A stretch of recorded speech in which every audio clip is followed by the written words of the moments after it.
ਸ਼੍ਰੀ ਰਾਗ ਮਹੱਲਾ ਤੀਜਾ।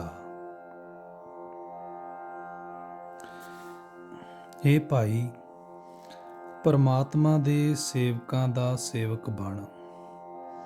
ਇਹੀ ਹੈ ਗੁਰੂ ਦੀ ਦੱਸੀ ਸੇਵਾ, ਇਹੀ ਹੈ ਗੁਰੂ ਦੀ ਦੱਸੀ ਭਗਤੀ।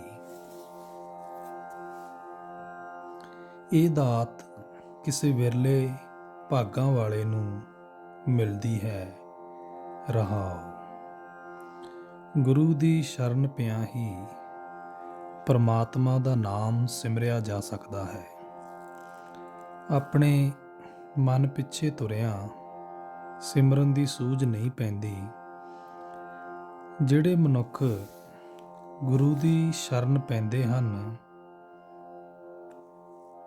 ਉਹ ਲੋਕ ਪਰਲੋਕ ਵਿੱਚ ਸਦਾ ਸੁਰਖਰੂ ਰਹਿੰਦੇ ਹਨ। ਉਹਨਾਂ ਦੇ ਮਨ ਵਿੱਚ ਪਰਮਾਤਮਾ ਆ ਵਸਦਾ ਹੈ ਤੇ ਉਹਨਾਂ ਦੇ ਅੰਦਰ ਆਤਮਿਕ ਅਡੋਲਤਾ ਬਣ ਜਾਂਦੀ ਹੈ। ਆਤਮਿਕ ਅਡੋਲਤਾ ਦੇ ਰਾਹੀਂ ਹੀ ਆਤਮਿਕ ਆਨੰਦ ਮਿਲਦਾ ਹੈ। ਗੁਰੂ ਦੀ ਸ਼ਰਨ ਪਿਆਂ ਮਨੁੱਖ ਸਦਾ ਆਤਮਿਕ ਅਡੋਲਤਾ ਵਿੱਚ ਲੀਨ ਰਹਿੰਦਾ ਹੈ।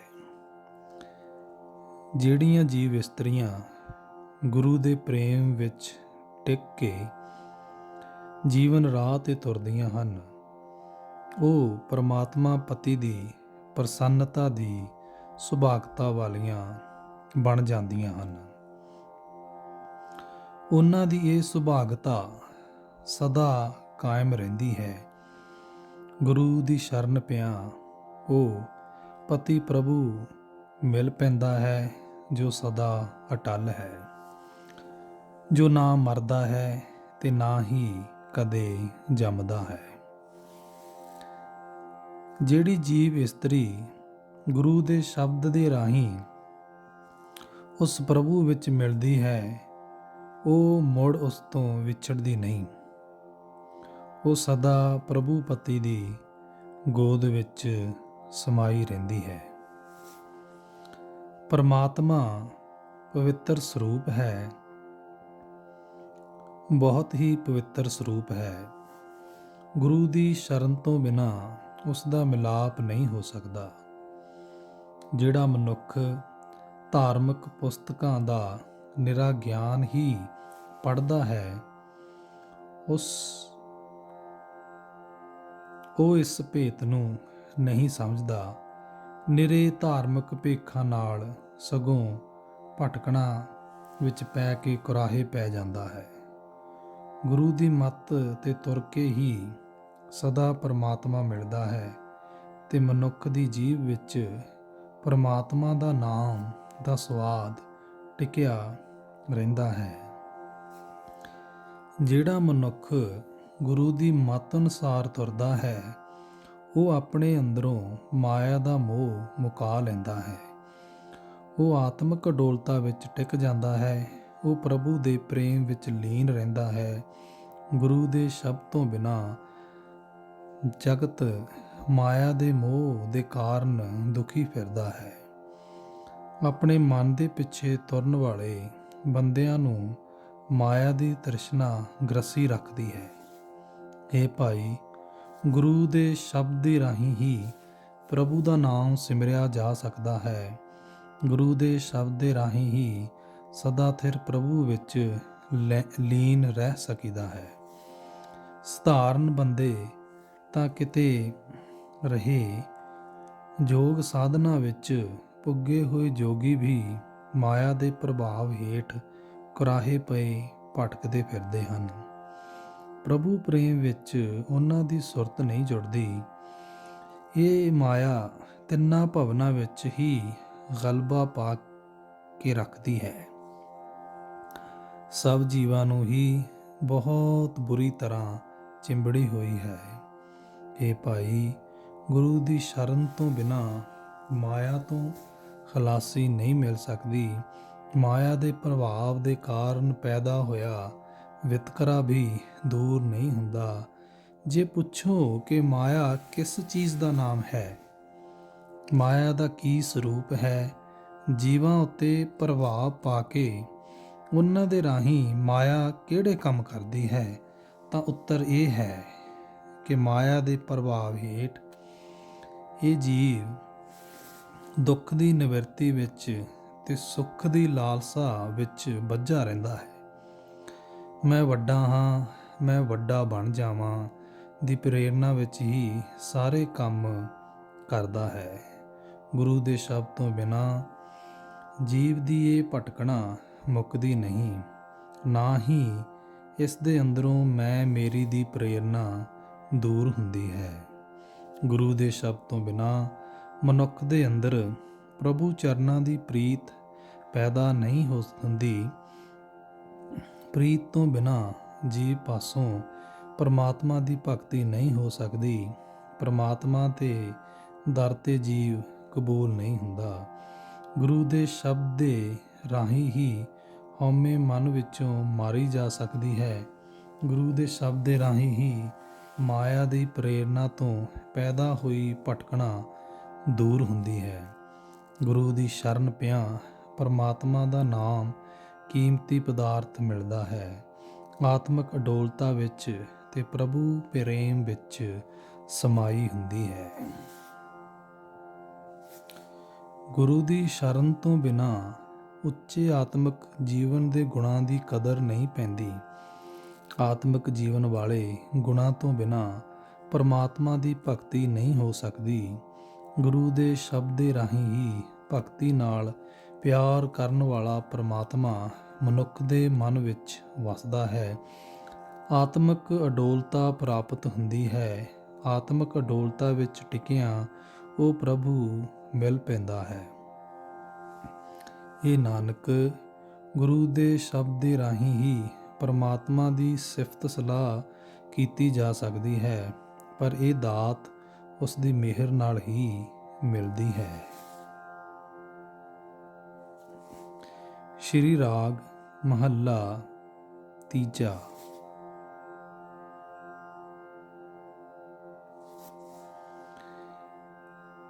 ਮੇਰੇ ਪ੍ਰਭੂ ਨੇ ਆਪ ਹੀ ਮਾਇਆ ਦਾ ਮੋਹ ਪੈਦਾ ਕੀਤਾ ਹੈ। ਉਹ ਆਪ ਹੀ ਜੀਵਾਂ ਨੂੰ ਮਾਇਆ ਦੀ ਭਟਕਣਾ ਵਿੱਚ ਕੁਰਾਹੇ ਪਾ ਦਿੰਦਾ ਹੈ। ਉਸ ਭਟਕਣਾ ਵਿੱਚ ਪਏ ਹੋਏ ਆਪਣੇ ਮਨ ਦੇ ਪਿੱਛੇ ਤੁਰਨ ਵਾਲੇ ਮਨੁੱਖ ਮਿੱਥੇ ਹੋਏ ਧਾਰਮਿਕ ਕੰਮ ਕਰਦੇ ਹਨ ਤੇ ਇਹ ਨਹੀਂ ਸਮਝਦੇ ਕਿ ਅਸੀਂ ਕੁਰਾਹੇ ਪਏ ਹੋਏ ਹਾਂ। ਜਿਹੜਾ ਵੀ ਮਨੁੱਖ ਆਪਣੇ ਮਨ ਦੇ ਪਿੱਛੇ ਤੁਰ ਕੇ ਮਾਇਆ ਦੇ ਮੋਹ ਵਿੱਚ ਫਸਿਆ ਰਹਿੰਦਾ ਹੈ, ਉਹ ਆਪਣਾ ਜੀਵਨ ਵਿਅਰਥ ਗਵਾਉਂਦਾ ਹੈ। ਸਤਿਗੁਰ ਦੀ ਬਾਣੀ ਇਸ ਜਗਤ ਵਿੱਚ ਜੀਵਨ ਦੇ ਰਾਸਤੇ ਵਿੱਚ ਚਾਨਣ ਕਰਦੀ ਹੈ। ਇਹ ਬਾਣੀ ਪਰਮਾਤਮਾ ਦੀ ਮਿਹਰ ਨਾਲ ਹੀ ਮਨੁੱਖ ਦੇ ਮਨ ਵਿੱਚ ਆ ਵਸਦੀ ਹੈ। ਇਹ ਮੇਰੇ ਮਨ, ਪਰਮਾਤਮਾ ਦਾ ਨਾਮ ਜਪ। ਨਾਮ ਜਪਣ ਨਾਲ ਹੀ ਆਤਮਿਕ ਆਨੰਦ ਮਿਲਦਾ ਹੈ। ਸਿਮਰਨ ਦੀ ਦਾਤ ਗੁਰੂ ਤੋਂ ਮਿਲਦੀ ਹੈ। ਇਸ ਵਾਸਤੇ ਪੂਰੇ ਗੁਰੂ ਨੂੰ ਧੰਨ ਧੰਨ ਆਖਣਾ ਚਾਹੀਦਾ ਹੈ। ਗੁਰੂ ਦੀ ਸ਼ਰਨ ਪਿਆ ਮਨੁੱਖ ਆਤਮਿਕ ਅਡੋਲਤਾ ਵਿੱਚ ਟਿਕਦਾ ਹੈ ਤੇ ਮਨੁੱਖ ਨੂੰ ਉਹ ਪਰਮਾਤਮਾ ਮਿਲ ਪੈਂਦਾ ਹੈ। ਰਹਾਓ। ਗੁਰੂ ਦੇ ਰਾਹੀਂ ਪਰਮਾਤਮਾ ਦੇ ਚਰਨਾਂ ਵਿੱਚ ਚਿੱਤ ਜੋੜ ਕੇ ਮਨ ਦੀ ਭਟਕਣਾ ਦੂਰ ਹੋ ਜਾਂਦੀ ਹੈ। ਹਰੇਕ ਕਿਸਮ ਦਾ ਡਰ ਨੱਸ ਜਾਂਦਾ ਹੈ। ਗੁਰੂ ਦੀ ਸ਼ਰਨ ਪੈ ਕੇ ਗੁਰੂ ਦਾ ਸ਼ਬਦ ਕਮਾਉਣਾ ਚਾਹੀਦਾ ਹੈ। ਭਾਵ ਸ਼ਬਦ ਅਨੁਸਾਰ ਜੀਵਨ ਬਿਤਾਉਣਾ ਚਾਹੀਦਾ ਹੈ।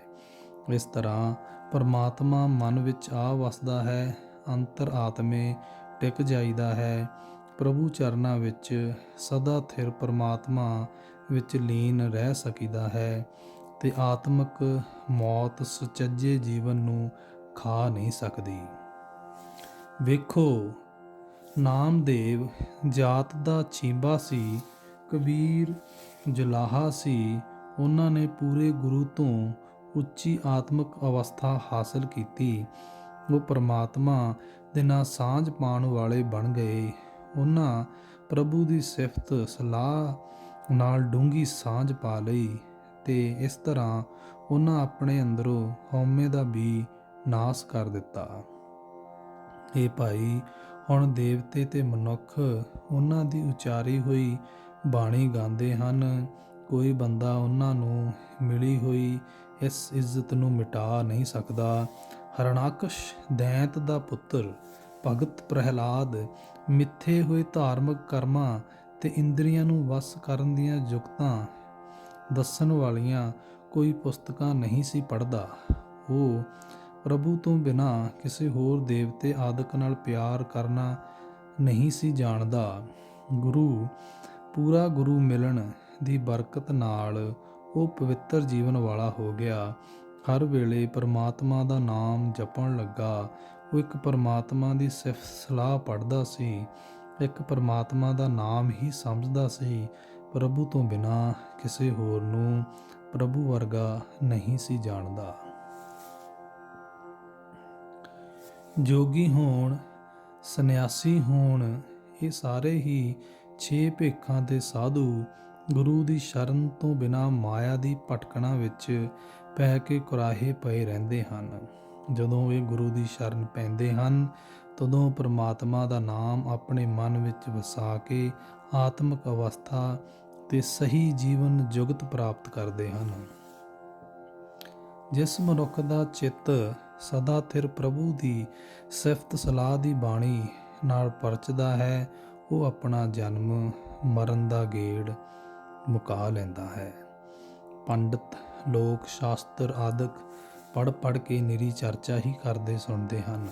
ਉਹ ਵੀ ਗੁਰੂ ਦੀ ਸ਼ਰਨ ਤੋਂ ਬਿਨਾਂ ਮਾਇਆ ਦੀ ਭਟਕਣਾ ਵਿੱਚ ਪੈ ਕੇ ਕੁਰਾਹੇ ਪਏ ਰਹਿੰਦੇ ਹਨ।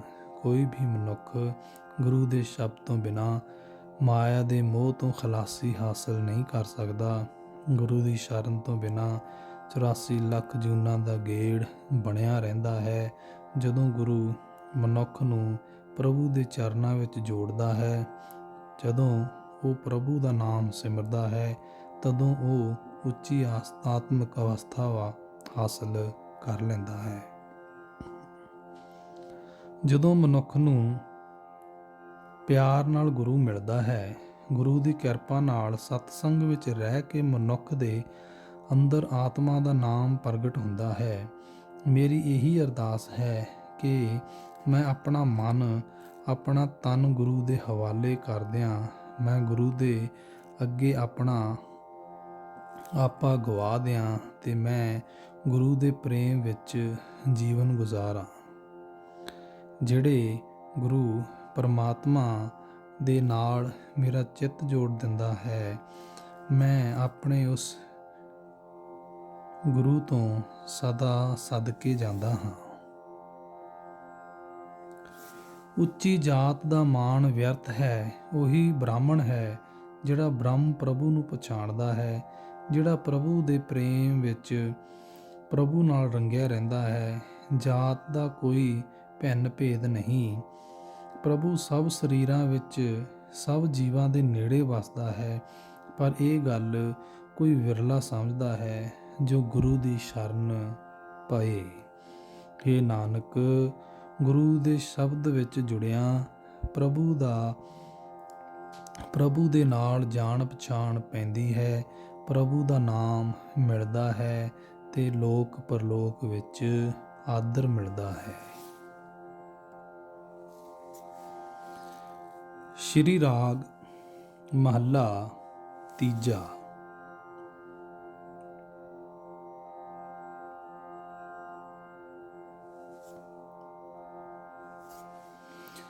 ਹੇ ਭਾਈ, ਗੁਰੂ ਦੀ ਸ਼ਰਨ ਤੋਂ ਬਿਨਾਂ ਮਨੁੱਖ ਦੇ ਅੰਦਰ ਆਤਮਿਕ ਅਡੋਲਤਾ ਪੈਦਾ ਨਹੀਂ ਹੁੰਦੀ।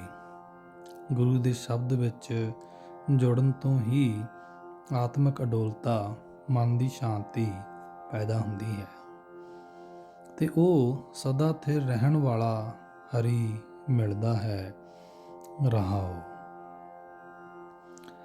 ਸਾਰੀ ਸ੍ਰਿਸ਼ਟੀ ਮਨ ਦੀ ਸ਼ਾਂਤੀ ਲਈ ਤਰਸਦੀ ਹੈ, ਪਰ ਗੁਰੂ ਦੀ ਸ਼ਰਨ ਤੋਂ ਬਿਨਾਂ ਇਹ ਸਹਿਜ ਅਵਸਥਾ ਨਹੀਂ ਮਿਲਦੀ।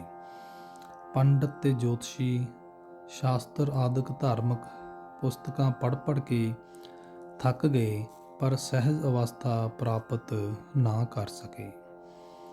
6 ਭੇਖਾਂ ਦੇ ਸਾਧੂ ਵੀ ਭਟਕ ਭਟਕ ਕੇ ਕੁਰਾਹੇ ਹੀ ਪਏ ਰਹੇ, ਉਹ ਵੀ ਸਹਿਜ ਅਵਸਥਾ ਨਾ ਲੱਭ ਸਕੇ।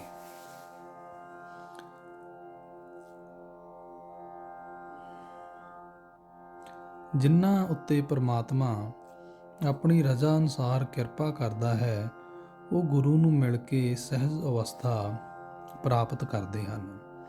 ਪਰਮਾਤਮਾ ਦੇ ਗੁਣਾਂ ਦਾ ਕੀਰਤਨ ਕਰਨਾ ਵੀ ਤਦੋਂ ਹੀ ਪ੍ਰਵਾਨ ਹੁੰਦਾ ਹੈ ਜੇ ਆਤਮਿਕ ਅਡੋਲਤਾ ਵਿੱਚ ਟਿਕ ਕੇ ਕੀਤਾ ਜਾਏ। ਆਤਮਿਕ ਅਡੋਲਤਾ ਤੋਂ ਬਿਨਾਂ ਧਾਰਮਿਕ ਗੱਲਾਂ ਦਾ ਕਹਿਣਾ ਵਿਅਰਥ ਜਾਂਦਾ ਹੈ। ਆਤਮਿਕ ਅਡੋਲਤਾ ਵਿੱਚ ਟਿਕਿਆ ਹੀ ਮਨੁੱਖ ਦੇ ਅੰਦਰ ਪਰਮਾਤਮਾ ਦੀ ਭਗਤੀ ਦਾ ਜਜ਼ਬਾ ਪੈਦਾ ਹੁੰਦਾ ਹੈ। ਆਤਮਿਕ ਅਡੋਲਤਾ ਦੇ ਰਾਹੀਂ ਹੀ ਮਨੁੱਖ ਪ੍ਰਭੂ ਦੇ ਪਿਆਰ ਵਿੱਚ ਟਿਕਦਾ ਹੈ, ਦੁਨੀਆ ਵੱਲੋਂ ਵਿਰਾਗ ਵਿੱਚ ਰਹਿੰਦਾ ਹੈ। ਆਤਮਿਕ ਅਡੋਲਤਾ ਤੋਂ ਆਤਮਿਕ ਆਨੰਦ ਤੇ ਸ਼ਾਂਤੀ ਪੈਦਾ ਹੁੰਦੀ ਹੈ। ਆਤਮਿਕ ਅਡੋਲਤਾ ਤੋਂ ਬਿਨਾਂ ਮਨੁੱਖ ਦੀ ਸਾਰੀ ਜ਼ਿੰਦਗੀ ਵਿਅਰਥ ਜਾਂਦੀ ਹੈ। ਇਹ ਭਾਈ, ਤੂੰ ਆਤਮਿਕ ਅਡੋਲਤਾ ਵਿੱਚ ਟਿਕ ਕੇ, ਆਤਮਿਕ ਅਡੋਲਤਾ ਵਿੱਚ ਸਮਾਧੀ ਲਾ ਕੇ ਹੀ ਸਦਾ ਪਰਮਾਤਮਾ ਦੀ ਸਿਫਤ ਸਲਾਹ ਕਰਦਾ ਰਹੀਂ। ਜਿਹੜਾ ਮਨੁੱਖ ਆਤਮਿਕ ਅਡੋਲਤਾ ਵਿੱਚ ਟਿਕ ਕੇ ਪਰਮਾਤਮਾ ਦੇ ਗੁਣ ਗਾਉਂਦਾ ਹੈ, ਪ੍ਰਭੂ ਦੇ ਚਰਨਾਂ ਵਿੱਚ ਸੁਰਤ ਜੋੜ ਕੇ ਭਗਤੀ ਕਰਦਾ ਹੈ, ਗੁਰੂ ਦੇ ਸ਼ਬਦ ਦੀ ਬਰਕਤ ਨਾਲ ਉਸ ਦੇ ਮਨ ਵਿੱਚ ਪਰਮਾਤਮਾ ਆ ਵਸਦਾ ਹੈ। ਉਸ ਦੀ ਜੀਵ ਪਰਮਾਤਮਾ ਦੇ ਨਾਮ ਦਾ ਸਵਾਦ ਚੱਖਦੀ ਰਹਿੰਦੀ ਹੈ। ਸਦਾ ਥਿਰ ਰਹਿਣ ਵਾਲੇ ਪਰਮਾਤਮਾ ਦੀ ਸ਼ਰਨ ਪੈ ਕੇ ਆਤਮਿਕ ਅਡੋਲਤਾ ਵਿੱਚ ਟਿਕ ਕੇ ਉਹਨਾਂ ਨੇ ਆਤਮਿਕ ਮੌਤ ਨੂੰ ਮਾਰ ਲਿਆ। ਇਹ ਸਦਾ ਨਾਲ ਨਿਭਣ ਵਾਲੀ ਕਾਰ ਕਰਨ ਦੇ ਕਾਰਨ ਉਹਨਾਂ ਦੇ ਅੰਦਰ ਪਰਮਾਤਮਾ ਦਾ ਨਾਮ ਆ ਵਸਦਾ ਹੈ, ਤੇ ਜਿਨ੍ਹਾਂ ਨੇ ਪਰਮਾਤਮਾ ਦਾ ਨਾਮ ਪ੍ਰਾਪਤ ਕਰ ਲਿਆ, ਉਹ ਬੰਦੇ ਵੱਡੇ ਭਾਗਾਂ ਵਾਲੇ ਹੋ ਗਏ। ਉਹ ਸਦਾ ਆਤਮਿਕ ਅਡੋਲਤਾ ਵਿੱਚ ਲੀਨ ਰਹਿੰਦੇ ਹਨ। ਮਾਇਆ ਦੇ ਮੋਹ ਵਿੱਚ ਟਿਕੇ ਰਿਹਾ ਆਤਮਿਕ ਅਡੋਲਤਾ ਪੈਦਾ ਨਹੀਂ ਹੁੰਦੀ। ਮਾਇਆ ਤਾਂ ਪ੍ਰਭੂ ਤੋਂ ਬਿਨਾਂ ਕਿਸੇ ਹੋਰ ਪਿਆਰ ਵਿੱਚ ਫਸਾਉਂਦੀ ਹੈ। ਅਜਿਹੇ ਮਨਮੁਖਤਾ ਵਾਲੇ ਕਰਮ ਕੀਤਿਆਂ ਮਨ ਹਉਮੈ ਵਿੱਚ ਹੀ ਸੜਦਾ ਹੈ, ਆਪਣੇ ਆਪ ਨੂੰ ਸਾੜਦਾ ਹੈ। ਉਸ ਦਾ ਜਨਮ ਮਰਨ ਦਾ ਗੇੜ ਕਦੇ ਨਹੀਂ ਮੁੱਕਦਾ। ਉਹ ਮੁੜ ਮੁੜ ਜੰਮਦਾ ਹੈ ਤੇ ਮਰਦਾ ਹੈ।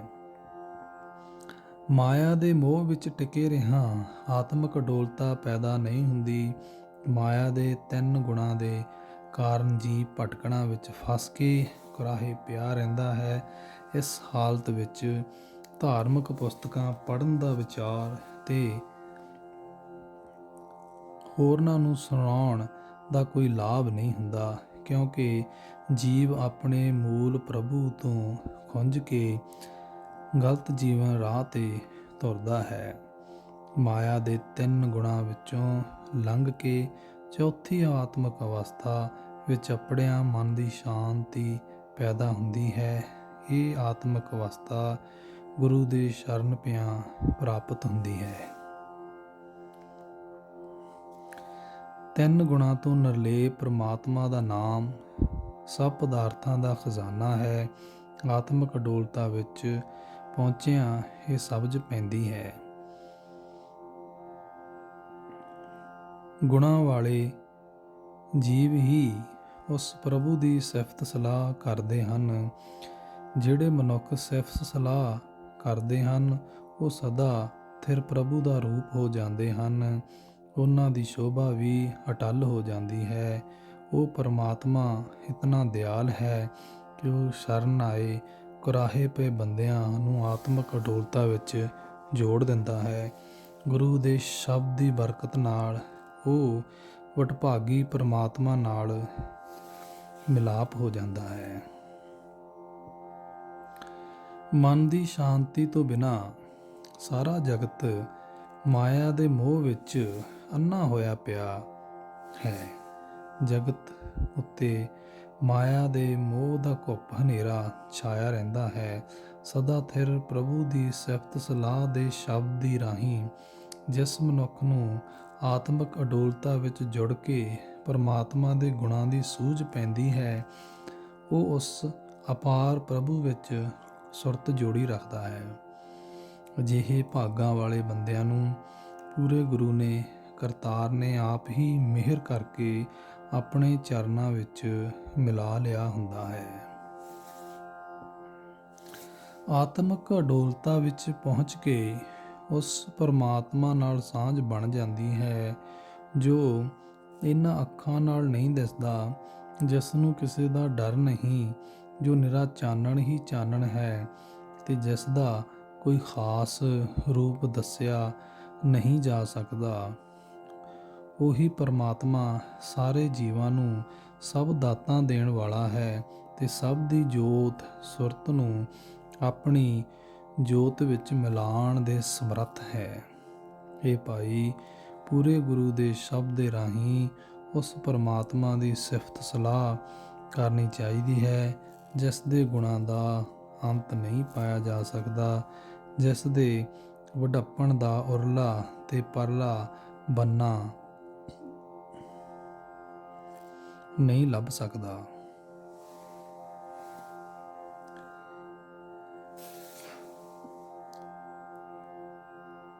ਜਿਹੜੇ ਮਨੁੱਖ ਪਰਮਾਤਮਾ ਨਾਲ ਡੂੰਘੀ ਸਾਂਝ ਪਾ ਲੈਂਦੇ ਹਨ, ਪਰਮਾਤਮਾ ਦਾ ਨਾਮ ਉਹਨਾਂ ਦਾ ਅਸਲ ਧਨ ਬਣ ਜਾਂਦਾ ਹੈ। ਉਹ ਆਤਮਿਕ ਅਡੋਲਤਾ ਵਿੱਚ ਟਿਕ ਕੇ ਇਸ ਨਾਮ ਧਨ ਦਾ ਹੀ ਵਪਾਰ ਕਰਦੇ ਹਨ। ਉਹ ਹਰ ਵੇਲੇ ਪਰਮਾਤਮਾ ਦਾ ਨਾਮ ਸਿਮਰ ਕੇ ਪਰਮਾਤਮਾ ਦਾ ਨਾਮ ਲਾਭ ਹੀ ਖੱਟਦੇ ਹਨ। ਨਾਮ ਧਨ ਨਾਲ ਭਰੇ ਹੋਏ ਉਹਨਾਂ ਦੇ ਖਜ਼ਾਨੇ ਕਦੇ ਮੁੱਕਦੇ ਨਹੀਂ। ਇਹ ਨਾਨਕ, ਇਹ ਖਜ਼ਾਨੇ ਦੇਵਨਹਾਰ ਦਾਤਾਰ ਨੇ ਆਪ ਉਹਨਾਂ ਨੂੰ ਦਿੱਤੇ ਹੋਏ ਹਨ। ਇਹਨਾਂ ਖਜ਼ਾਨਿਆਂ ਵਿੱਚ ਕਦੇ ਵੀ ਤੋਟ ਨਹੀਂ ਆਉਂਦੀ। ਸ਼੍ਰੀ ਰਾਗ ਮਹੱਲਾ ਤੀਜਾ।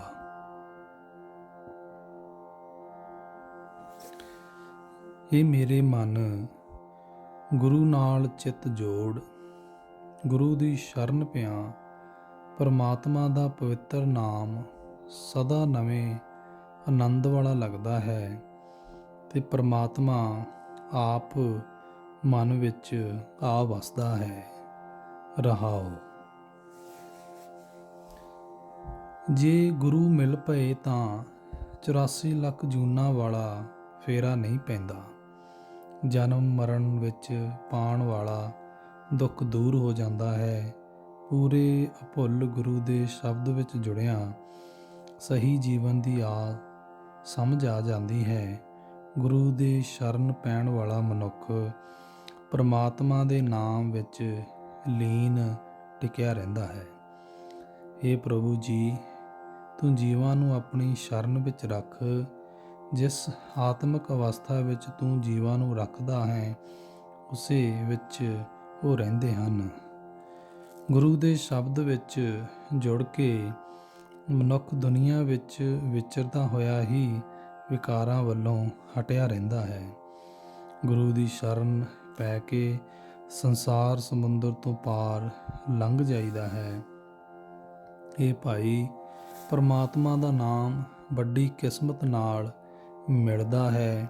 ਗੁਰੂ ਦੀ ਮੱਤ ਤੇ ਤੁਰਿਆ, ਗੁਰੂ ਦੇ ਸ਼ਬਦ ਵਿੱਚ ਜੁੜਿਆ ਜ਼ਿੰਦਗੀ ਸੋਹਣੀ ਬਣ ਜਾਂਦੀ ਹੈ।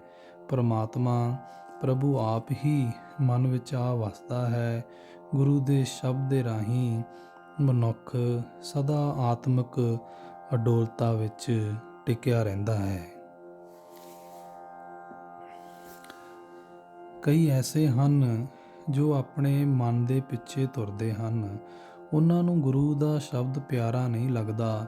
ਆਪਣੇ ਮਨ ਦੇ ਪਿੱਛੇ ਤੁਰਨ ਵਾਲਾ ਮਨੁੱਖ ਮਾਇਆ ਦੇ ਬੰਧਨ ਵਿੱਚ ਬੰਧ ਕੇ ਜਨਮ ਮਰਨ ਦੇ ਗੇੜ ਵਿੱਚ ਭਵਾਇਆ ਜਾਂਦਾ ਹੈ।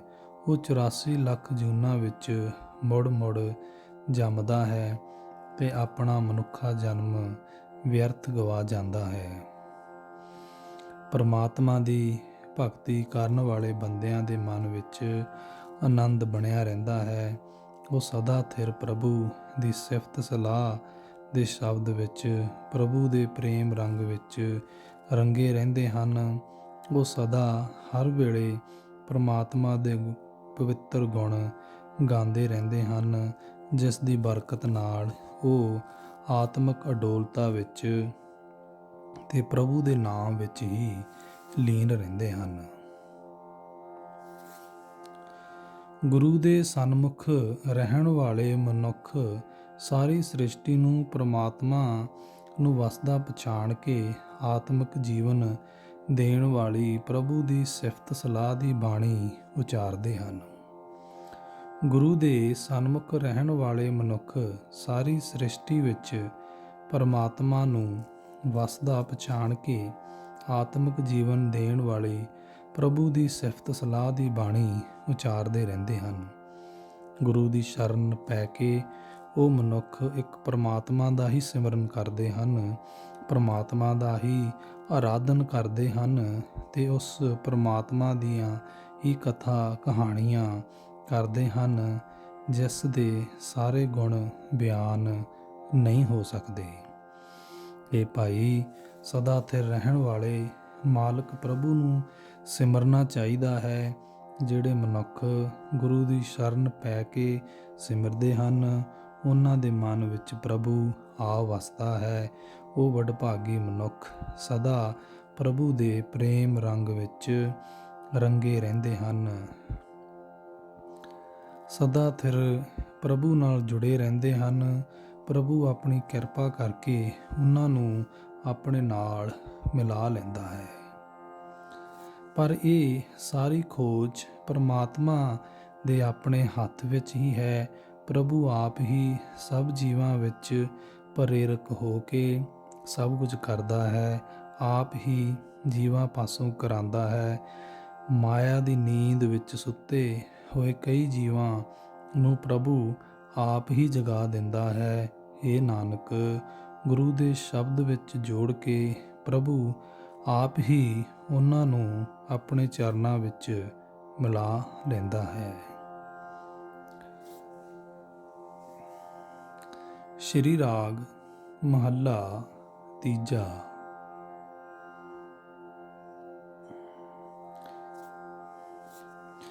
ਹੇ ਮੇਰੇ ਮਨ, ਝਾਕਾ ਲਾ ਕੇ ਗੁਰੂ ਦੀ ਸ਼ਰਨ ਪਾਓ। ਇਹ ਭਾਈ, ਗੁਰੂ ਦੀ ਸ਼ਰਨ ਪਿਆ ਪਰਮਾਤਮਾ ਮਨ ਵਿੱਚ ਆ ਵਸਦਾ ਹੈ ਤੇ ਮਨ ਨੂੰ ਵਿਕਾਰਾਂ ਦੀ ਰਤਾ ਵੀ ਮੈਲ ਨਹੀਂ ਲੱਗਦੀ। ਰਹਾਓ। ਜੇ ਗੁਰੂ ਦਾ ਪੱਲਾ ਫੜੀ ਰੱਖੀਏ ਤਾਂ ਮਨ ਪਵਿੱਤਰ ਹੋ ਜਾਂਦਾ ਹੈ, ਸਰੀਰ ਵੀ ਪਵਿੱਤਰ ਹੋ ਜਾਂਦਾ ਹੈ। ਭਾਵ ਗਿਆਨ ਇੰਦਰੀ ਵਿਕਾਰਾਂ ਵੱਲੋਂ ਹਟੇ ਰਹਿੰਦੇ ਹਨ। ਜਿਹੜਾ ਮਨੁੱਖ ਗੁਰੂ ਦੇ ਦਰ ਤੇ ਆ ਕੇ ਉਸ ਦੇ ਮਨ ਵਿੱਚ ਜਿਹੜਾ ਮਨੁੱਖ ਗੁਰੂ ਦੇ ਦਰ ਤੇ ਆ ਜਾਂਦਾ ਹੈ, ਉਸ ਦੇ ਮਨ ਵਿੱਚ ਆਨੰਦ ਪੈਦਾ ਹੁੰਦਾ ਹੈ। ਉਹ ਸਦਾ ਲਈ ਆਤਮਿਕ ਸੁੱਖ ਮਾਣਦਾ ਹੈ। ਉਸ ਨੂੰ ਡੂੰਘਾ ਤੇ ਵੱਡੇ ਜਿਗਰੇ ਵਾਲਾ ਪਰਮਾਤਮਾ ਮਿਲ ਜਾਂਦਾ ਹੈ। ਸਦਾ ਥਿਰ ਪ੍ਰਭੂ ਦੀ ਸੰਗਤ ਵਿੱਚ ਟਿਕੇ ਰਿਹਾ ਮਨ ਸਦਾ ਥਿਰ ਰਹਿਣ ਵਾਲੇ ਪ੍ਰਭੂ ਦੇ ਨਾਮ ਵਿੱਚ ਟਿਕਾਓ ਹਾਸਲ ਕਰ ਲੈਂਦਾ ਹੈ। ਸਦਾ ਥਿਰ ਪ੍ਰਭੂ ਦੀ ਸਿਫਤ ਸਲਾਹ ਦੇ ਸ਼ਬਦ ਵਿੱਚ ਜੁੜਿਆਂ ਲੋਕ ਪਰਲੋਕ ਵਿੱਚ ਇੱਜ਼ਤ ਮਿਲਦੀ ਹੈ। ਸਦਾ ਥਿਰ ਰਹਿਣ ਵਾਲੇ ਪ੍ਰਭੂ ਦਾ ਸਦਾ ਥਿਰ ਨਾਮ ਮਿਲ ਜਾਂਦਾ ਹੈ। ਮੈਂ ਉਹਨਾਂ ਬੰਦਿਆਂ ਤੋਂ ਸਦਕੇ ਜਾਂਦਾ ਹਾਂ ਜਿਨ੍ਹਾਂ ਨੇ ਆਪਣੇ ਅੰਦਰੋਂ ਹਉਮੈ ਦੂਰ ਕਰਕੇ ਪਰਮਾਤਮਾ ਨਾਲ ਡੂੰਘੀ ਸਾਂਝ ਪਾਈ ਹੈ। ਆਪਣੇ ਮਨ ਦੇ ਪਿੱਛੇ ਤੁਰਨ ਵਾਲੇ ਮਨੁੱਖ ਸਦਾ ਥਿਰ ਪ੍ਰਭੂ ਨਾਲ ਜਾਣ ਪਛਾਣ ਨਹੀਂ ਪਾ ਸਕਦੇ। ਇਸ ਵਾਸਤੇ ਆਤਮਿਕ ਸ਼ਾਂਤੀ ਵਾਸਤੇ ਉਹਨਾਂ ਨੂੰ ਹੋਰ ਕੋਈ ਥਾਂ ਥਿੱਤਾ ਨਹੀਂ ਮਿਲਦਾ। ਸਦਾ ਥਿਰ ਪ੍ਰਭੂ ਦਾ ਨਾਮ ਜਿਨ੍ਹਾਂ ਮਨੁੱਖਾਂ ਦੀ ਆਤਮਿਕ ਖੁਰਾਕ ਬਣ ਗਿਆ ਹੈ, ਪ੍ਰਭੂ ਦਾ ਨਾਮ ਹੀ ਜਿਨ੍ਹਾਂ ਦੀ ਪੋਸ਼ਾਕ ਹੈ, ਆਦਰ ਸਤਿਕਾਰ ਹਾਸਲ ਕਰਨ ਦਾ ਵਸੀਲਾ ਹੈ। ਜਿਨ੍ਹਾਂ ਦੀ ਸਦਾ ਸੁਰਤ ਸਦਾ ਥਿਰ ਪ੍ਰਭੂ ਵਿੱਚ ਹੀ ਜੁੜੀ ਰਹਿੰਦੀ ਹੈ। ਜੋ ਮਨੁੱਖ ਸਦਾ ਥਿਰ ਪ੍ਰਭੂ ਦੀ ਸਦਾ ਸਿਫਤ ਸਲਾਹ ਕਰਦੇ ਹਨ, ਸਦਾ ਕਾਇਮ ਰਹਿਣ ਵਾਲੇ ਪਰਮਾਤਮਾ ਦੇ ਸ਼ਬਦ ਵਿੱਚ ਜਿਨ੍ਹਾਂ ਦਾ ਮਨ ਟਿਕਿਆ ਰਹਿੰਦਾ ਹੈ, ਉਹਨਾਂ ਨੇ ਹਰ ਥਾਂ ਸਰਬ ਵਿਆਪਕ ਪਰਮਾਤਮਾ ਨੂੰ ਵਸਦਾ ਪਛਾਣ ਲਿਆ ਹੈ। ਗੁਰੂ ਦੀ ਮੱਤ ਤੇ ਤੁਰ ਕੇ ਉਹਨਾਂ ਦੀ ਸੁਰਤ ਅੰਦਰ ਆਤਮੇ ਟਿਕੀ ਰਹਿੰਦੀ ਹੈ।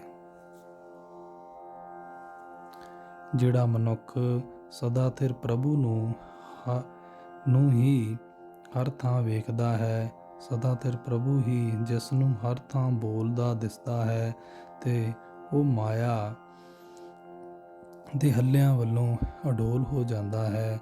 ਉਸ ਦਾ ਮਨ ਵਿਕਾਰਾਂ ਦੇ ਹੱਲਿਆਂ ਵੱਲੋਂ ਅਡੋਲ ਹੋ ਜਾਂਦਾ ਹੈ।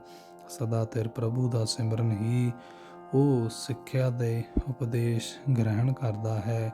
ਪ੍ਰਭੂ ਦਾ ਰੂਪ ਹੋ ਚੁੱਕੇ ਉਸ ਵਡਭਾਗੀ ਮਨੁੱਖ ਦੀ ਸੋਭਾ ਅਟੱਲ ਹੋ ਜਾਂਦੀ ਹੈ। ਪਰ ਜਿਨ੍ਹਾਂ ਮਨੁੱਖਾਂ ਨੇ ਪ੍ਰਭੂ ਨੂੰ ਇੱਥੇ ਭੁਲਾਈ ਰੱਖਿਆ ਹੈ, ਉਹ ਇੱਥੇ ਵੀ ਦੁਖੀ ਰਹੇ ਤੇ ਇੱਥੋਂ ਤੁਰੇ ਵੀ ਦੁਖੀ ਹੋ ਕੇ। ਜਿਨ੍ਹਾਂ ਬੰਦਿਆਂ ਨੇ ਸਤਿਗੁਰ ਦਾ ਪੱਲਾ ਨਾ ਫੜਿਆ, ਉਹਨਾਂ ਦਾ ਸੰਸਾਰ ਵਿੱਚ ਆਉਣਾ ਵਿਅਰਥ ਗਿਆ। ਉਹ ਜਮ ਦੇ ਦਰਵਾਜ਼ੇ ਤੇ ਬੱਧੇ ਮਾਰੀ ਕੁਟੀਂਦੇ ਹਨ। ਕੋਈ ਉਹਨਾਂ ਦੀ ਕੂਕ ਪੁਕਾਰ ਵੱਲ ਧਿਆਨ ਨਹੀਂ ਦਿੰਦਾ। ਉਹਨਾਂ ਮਨੁੱਖਾਂ ਜਨਮ ਗਵਾ ਦਿੱਤਾ ਹੈ ਤੇ ਮੁੜ ਜੰਮਦੇ ਮਰਦੇ ਰਹਿੰਦੇ ਹਨ। ਜਿਹੜੇ ਮਨੁੱਖ ਇਸ ਜਗਤ ਨੂੰ ਵਿਕਾਰਾਂ ਦੀ ਤਪਸ਼ ਵਿੱਚ ਸੜਦਾ ਵੇਖ ਕੇ ਛੇਤੀ ਨਾਲ ਗੁਰੂ ਦੀ ਸ਼ਰਨ ਜਾ ਪਏ, ਗੁਰੂ ਨੇ ਉਹਨਾਂ ਦੇ ਹਿਰਦੇ ਵਿੱਚ ਪ੍ਰਭੂ ਦਾ ਨਾਮ ਟਿਕਾ ਦਿੱਤਾ। ਉਹਨਾਂ ਨੂੰ ਪ੍ਰਭੂ ਦੇ ਨਾਮ ਵਿੱਚ ਤੇ ਸੋਹਣੀ ਜੀਵਨ ਮਰਿਆਦਾ ਵਿੱਚ ਰਹਿਣ ਦੀ ਜਾਂਚ ਸਿਖਾ ਦਿੱਤੀ। ਇਹ ਭਾਈ ਗੁਰੂ ਦਾ ਸਦਾ ਕਾਇਮ ਰਹਿਣ ਵਾਲਾ ਜਹਾਜ਼ ਹੈ। ਗੁਰੂ ਦੇ ਸ਼ਬਦ ਵਿੱਚ ਜੁੜ ਕੇ ਸੰਸਾਰ ਸਮੁੰਦਰ ਤੋਂ ਪਾਰ ਲੰਘ ਜਾਈਦਾ ਹੈ। ਜਿਹੜੇ ਗੁਰੂ ਦੇ ਸ਼ਰਨ ਤੋਂ ਵਾਂਝੇ ਰਹੇ, ਉਹ 84 ਲੱਖ ਜੂਨਾਂ ਦੇ ਗੇੜ ਵਿੱਚ ਭਟਕਦੇ ਹਨ। ਗੁਰੂ ਤੋਂ ਬਿਨਾਂ ਇਸ ਗੇੜ ਤੋਂ ਖਲਾਸੀ ਨਹੀਂ ਮਿਲਦੀ।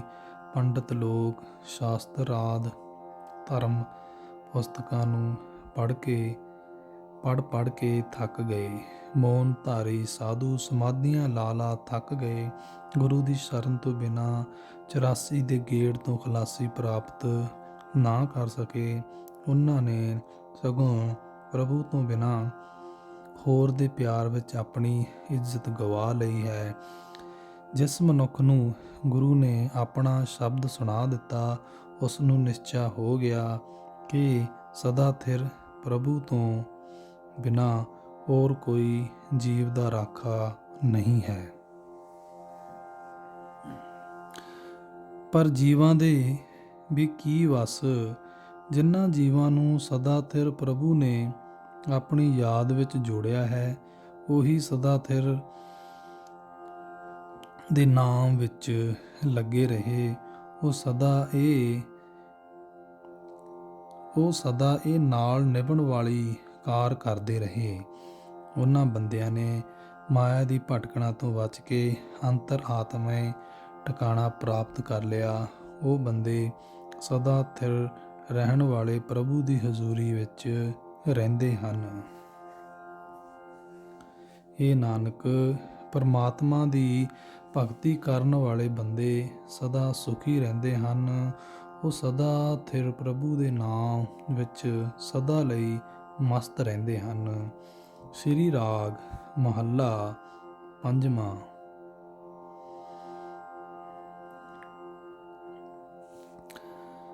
ਮਾਲਕ ਪ੍ਰਭੂ ਕਮਜ਼ੋਰਾਂ ਦਾ ਸਹਾਰਾ ਹੈ। ਉਹ ਨਾ ਜੰਮਦਾ ਹੈ ਨਾ ਮਰਦਾ ਹੈ, ਸਦਾ ਹੀ ਕਾਇਮ ਰਹਿਣ ਵਾਲਾ ਹੈ। ਇਹ ਭਾਈ ਗੁਰੂ ਦੇ ਸ਼ਬਦ ਵਿੱਚ ਜੁੜ ਕੇ ਉਸ ਸਦਾ ਰਹਿਣ ਵਾਲੇ ਪ੍ਰਭੂ ਨਾਲ ਡੂੰਘੀ ਸਾਂਝ ਬਣਾਓ। ਰਹਾਓ। ਜਿਸ ਮਨੁੱਖ ਨੂੰ ਕੋਈ ਭਾਰੀ ਬਿਪਤਾ ਆ ਜਾਏ, ਜਿਸ ਤੋਂ ਬਚਣ ਲਈ ਕੋਈ ਮਨੁੱਖ ਉਸ ਨੂੰ ਸਹਾਰਾ ਨਾ ਦੇਵੇ, ਵੈਰੀ ਉਸ ਦੇ ਮਾਰੂ ਬਣ ਜਾਣ, ਉਸ ਦੇ ਸਾਕ ਸੰਬੰਧੀ ਉਸ ਤੋਂ ਪਰੇ ਦੌੜ ਜਾਣ, ਉਸ ਦਾ ਹਰੇਕ ਕਿਸਮ ਦਾ ਆਸਰਾ ਖਤਮ ਹੋ ਜਾਏ, ਹਰੇਕ ਤਰ੍ਹਾਂ ਦਾ ਸਹਾਰਾ ਮੁੱਕ ਜਾਏ, ਜੇ ਉਸ ਬਿਪਤਾ ਮਾਰੇ ਮਨੁੱਖ ਦੇ ਹਿਰਦੇ ਵਿੱਚ ਪਰਮਾਤਮਾ ਦੀ ਯਾਦ ਆਏ ਤਾਂ ਉਸ ਦਾ ਵਾਲ ਵੀ ਵਿੰਗਾ ਨਹੀਂ ਹੁੰਦਾ। ਜੇ ਕੋਈ ਮਨੁੱਖ ਅਜਿਹਾ ਕਮਜ਼ੋਰ ਹੋ ਜਾਏ ਕਿ ਭੁੱਖ ਨੰਗ ਦਾ ਦੁੱਖ ਉਸ ਨੂੰ ਹਰ ਵੇਲੇ ਖਾਂਦਾ ਰਹੇ, ਜੇ ਉਸ ਦੇ ਪੱਲੇ ਪੈਸਾ ਨਾ ਹੋਵੇ, ਕੋਈ ਮਨੁੱਖ ਉਸ ਨੂੰ ਹੌਸਲਾ ਨਾ ਦੇਵੇ, ਕੋਈ ਮਨੁੱਖ ਉਸ ਦੀ ਲੋੜ ਗਰਜ਼ ਪੂਰੀ ਨਾ ਕਰੇ, ਉਸ ਪਾਸੋਂ ਆਪਣਾ ਕੋਈ ਕੰਮ ਸਿਰੇ ਨਾ ਚੜ੍ਹ ਸਕੇ, ਅਜਿਹੀ ਦੁਰਦਸ਼ਾ ਵਿੱਚ ਵੀ ਜੇ ਪਰਮਾਤਮਾ ਉਸ ਦੇ ਚਿੱਤ ਆ ਜਾਏ ਤਾਂ ਉਸ ਦਾ ਅਟਲ ਰਾਜ ਬਣ ਜਾਂਦਾ ਹੈ। ਭਾਵ ਉਸ ਦੀ ਆਤਮਿਕ ਅਵਸਥਾ ਅਜਿਹੇ ਬਾਦਸ਼ਾਹਾਂ ਵਾਲੀ ਹੋ ਜਾਂਦੀ ਹੈ ਜਿਨ੍ਹਾਂ ਦਾ ਰਾਜ ਕਦੇ ਡੋਲਦਾ ਨਹੀਂ। ਜਿਸ ਮਨੁੱਖ ਨੂੰ ਹਰ ਵੇਲੇ ਬੜੀ ਚਿੰਤਾ ਬਣੀ ਰਹੇ, ਜਿਸ ਦੇ ਸਰੀਰ ਨੂੰ ਕੋਈ ਨਾ ਕੋਈ ਰੋਗ ਗ੍ਰਸੀ ਰੱਖੇ, ਜਿਹੜਾ ਗ੍ਰਸਤ ਦੇ ਜੰਜਾਲ ਵਿੱਚ, ਪਰਿਵਾਰ ਦੇ ਜੰਜਾਲ ਵਿੱਚ ਸਦਾ ਫਸਿਆ ਰਹੇ, ਜਿਸ ਨੂੰ ਕੋਈ ਖੁਸ਼ੀ ਹੈ ਤੇ ਕਦੇ ਕੋਈ ਗਮ ਘੇਰੀ ਰੱਖਦਾ ਹੈ, ਜਿਹੜਾ ਮਨੁੱਖ ਸਾਰੀ ਧਰਤੀ ਉੱਤੇ ਇਸ ਤਰ੍ਹਾਂ ਭਟਕਦਾ ਫਿਰਦਾ ਹੈ ਕਿ ਉਸ ਨੂੰ ਘੜੀ ਭਰ ਵੀ ਬੈਠਣਾ ਨਸੀਬ ਨਹੀਂ ਹੁੰਦਾ, ਪਰ ਜੇ ਪਰਮਾਤਮਾ ਦੇ ਉਸ ਦੇ ਚਿੱਤ ਵਿੱਚ ਆ ਵਸੇ ਤਾਂ ਉਸ ਦਾ ਤਨ ਮਨ ਸ਼ਾਂਤ ਹੋ ਜਾਂਦਾ ਹੈ, ਉਸ ਦਾ ਮਨ ਸੰਤੋਖ ਨਾਲ ਠੰਡਾ ਠਾਰ ਹੋ ਜਾਂਦਾ ਹੈ। ਜੇ ਕਿਸੇ ਮਨੁੱਖ ਨੂੰ ਕਾਮ ਨੇ, ਕ੍ਰੋਧ ਨੇ, ਮੋਹ ਨੇ ਆਪਣੇ ਵੱਸ ਕੀਤਾ ਹੋਇਆ ਹੈ, ਜੇ ਉਸ ਦਾ ਸ਼ੂਮ ਦਾ ਪਿਆਰ ਸਦਾ ਲੋਭ ਵਿੱਚ ਹੀ ਹੋਵੇ, ਜੇ ਉਸਨੇ ਆਪਣੇ ਵਿਕਾਰਾਂ ਦੇ ਵੱਸ ਹੋ ਕੇ ਚਾਰੇ ਹੀ ਉੱਗੇ ਪਾਪ ਅਪਰਾਧ ਕੀਤੇ ਹੋਣ, ਜੇ ਉਹ ਅਜਿਹਾ ਭੈੜਾ ਹੋ ਗਿਆ ਹੋਵੇ ਕਿ ਉਸ ਦਾ ਮਾਰ ਦੇਣਾ ਹੀ ਚੰਗਾ ਹੋਵੇ, ਜੇ ਉਸ ਦੇ ਕਦੇ ਵੀ ਕੋਈ ਧਾਰਮਿਕ ਪੁਸਤਕ, ਕੋਈ ਧਰਮ ਗੀਤ, ਕੋਈ ਧਾਰਮਿਕ ਕਵਿਤਾ ਸੁਣੀ ਨਾ ਹੋਵੇ, ਪਰ ਜੇ ਪਰਮਾਤਮਾ ਉਸ ਦੇ ਚਿੱਤ ਵਿੱਚ ਆ ਵਸੇ ਤਾਂ ਉਹ ਅੱਖ ਦੇ ਫੋਰ ਜਿਤਨੇ ਸਮੇਂ ਲਈ ਹੀ ਪ੍ਰਭੂ ਦਾ ਸਿਮਰਨ ਕਰਕੇ ਇਹਨਾਂ ਸਾਰੇ ਵਿਕਾਰਾਂ ਦੇ ਸਮੁੰਦਰ ਤੋਂ ਪਾਰ ਲੰਘ ਜਾਂਦਾ ਹੈ।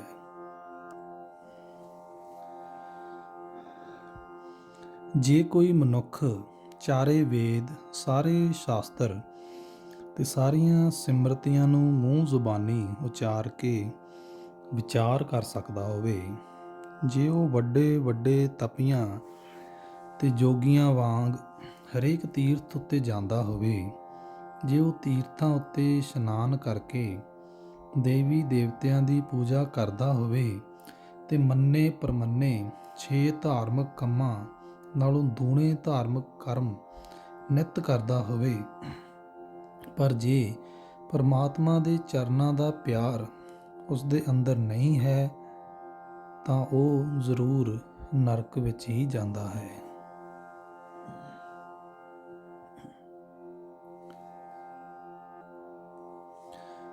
ਜੇ ਕਿਸੇ ਮਨੁੱਖ ਨੂੰ ਮੁਲਕਾਂ ਦੇ ਰਾਜ ਮਿਲੇ ਹੋਣ, ਬੇਅੰਤ ਜ਼ਮੀਨਾਂ ਦੀ ਮਾਲਕੀ ਹੋਵੇ, ਜੇ ਉਸ ਦੀਆਂ ਹਰ ਥਾਂ ਸਰਦਾਰੀਆਂ ਬਣੀਆਂ ਹੋਣ, ਦੁਨੀਆ ਦੇ ਅਨੇਕਾਂ ਪਦਾਰਥਾਂ ਦਾ ਭੋਗ ਭੋਗਦਾ ਹੋਵੇ, ਜੇ ਉਸ ਦੇ ਪਾਸ ਸੋਹਣੇ ਸੁੰਦਰ ਬਾਗ ਹੋਣ, ਜੇ ਇਹਨਾਂ ਸਾਰੇ ਪਦਾਰਥਾਂ ਦੀ ਮਲਕੀਅਤ ਦੇ ਕਾਰਨ ਉਸ ਅਹੰਕਾਰੀ ਹੋਏ ਦਾ ਹੁਕਮ ਹਰ ਕੋਈ ਮੰਨਦਾ ਹੋਵੇ, ਜੇ ਉਹ ਦੁਨੀਆ ਦੇ ਹਰ ਕਿਸਮ ਦੇ ਰੰਗ ਤਮਾਸ਼ਿਆਂ ਵਿੱਚ ਚਾਅ ਮਲਾਰ ਵਿੱਚ ਰੁੱਝਿਆ ਰਹਿੰਦਾ ਹੋਵੇ, ਪਰ ਜੇ ਪਰਮਾਤਮਾ ਉਸ ਦੇ ਚਿੱਤ ਵਿੱਚ ਨਾ ਆਇਆ ਹੋਵੇ ਤਾਂ ਉਸ ਨੂੰ ਸੱਪ ਦੀ ਜੂਨੀ ਵਿੱਚ ਗਿਆ ਸਮਝੋ।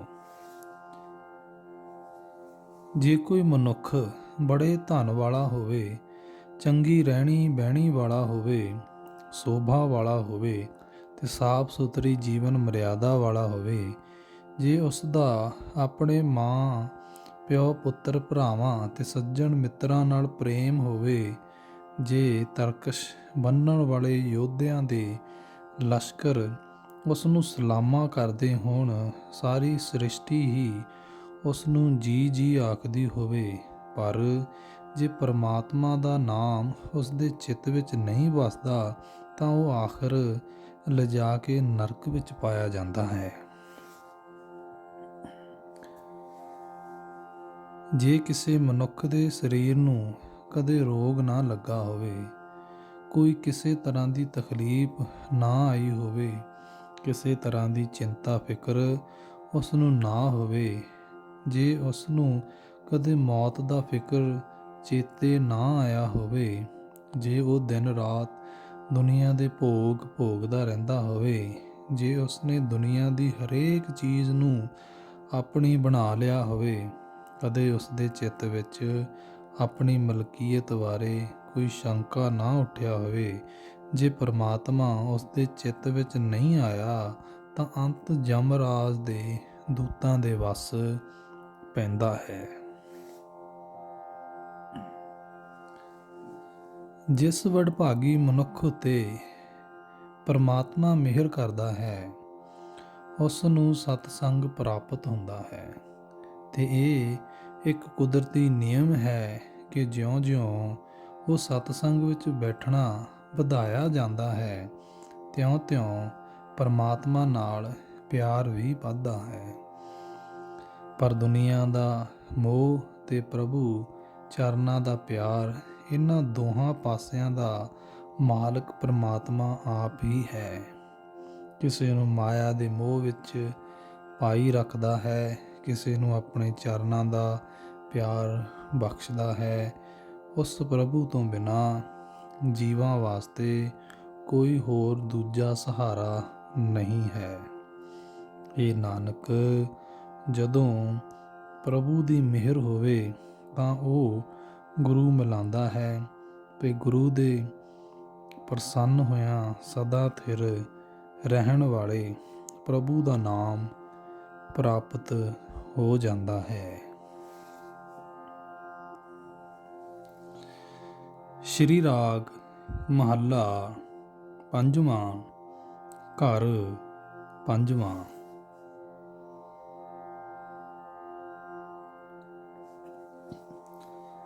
ਮੈਨੂੰ ਸਮਝ ਨਹੀਂ ਕਿ ਪਰਮਾਤਮਾ ਨੂੰ ਕਿਹੜੀ ਗੱਲ ਚੰਗੀ ਲੱਗਦੀ ਹੈ। ਇਹ ਮੇਰੇ ਮਨ, ਤੂੰ ਉਹ ਰਸਤਾ ਲੱਭ ਜਿਸ ਉੱਤੇ ਤੁਰਿਆਂ ਪ੍ਰਭੂ ਪ੍ਰਸੰਨ ਹੋ ਜਾਏ। ਰਹਾਓ। ਸਮਾਧੀਆਂ ਲਾਉਣ ਵਾਲੇ ਲੋਕ ਸਮਾਧੀਆਂ ਲਾਉਂਦੇ ਹਨ, ਵਿਦਵਾਨ ਲੋਕ ਚਰਚਾ ਕਰਦੇ ਹਨ, ਪਰ ਪਰਮਾਤਮਾ ਨੂੰ ਕਿਸੇ ਵਿਰਲੇ ਨੇ ਹੀ ਸਮਝਿਆ ਹੈ। ਭਾਵ ਇਹਨਾਂ ਤਰੀਕਿਆਂ ਨਾਲ ਪਰਮਾਤਮਾ ਨਹੀਂ ਮਿਲਦਾ। ਵੈਸ਼ਨਵ ਭਗਤ ਵਰਤ ਤੁਲਸੀ ਮਾਲਾ ਤੀਰਥ ਇਸ਼ਨਾਨ ਆਦਿਕ ਸੰਜਮਾਂ ਵਿੱਚ ਰਹਿੰਦੇ ਹਨ। ਜੋਗੀ ਆਖਦੇ ਹਨ, ਅਸੀਂ ਮੁਕਤ ਹੋ ਗਏ ਹਾਂ। ਤਪ ਕਰਨ ਵਾਲੇ ਸਾਧੂ ਤਪ ਕਰਨ ਵਿੱਚ ਹੀ ਮਸਤ ਰਹਿੰਦੇ ਹਨ। ਚੁੱਪ ਸਾਧੀ ਰੱਖਣ ਵਾਲੇ ਸਾਧੂ ਚੁੱਪ ਵੱਟੀ ਰੱਖਦੇ ਹਨ। ਸੰਨਿਆਸੀ ਸੰਨਿਆਸ ਵਿੱਚ, ਬ੍ਰਹਮਚਾਰੀ ਬ੍ਰਹਮਚਰਜ ਵਿੱਚ ਤੇ ਉਦਾਸੀ ਉਦਾਸ ਭੇਖ ਵਿੱਚ ਮਸਤ ਰਹਿੰਦੇ ਹਨ। ਕੋਈ ਆਖਦਾ ਹੈ ਕਿ ਭਗਤੀ 9 ਕਿਸਮਾਂ ਦੀ ਹੈ। ਪੰਡਤ ਵੇਦ ਉੱਚੀ ਉੱਚੀ ਪੜ੍ਹਦਾ ਹੈ,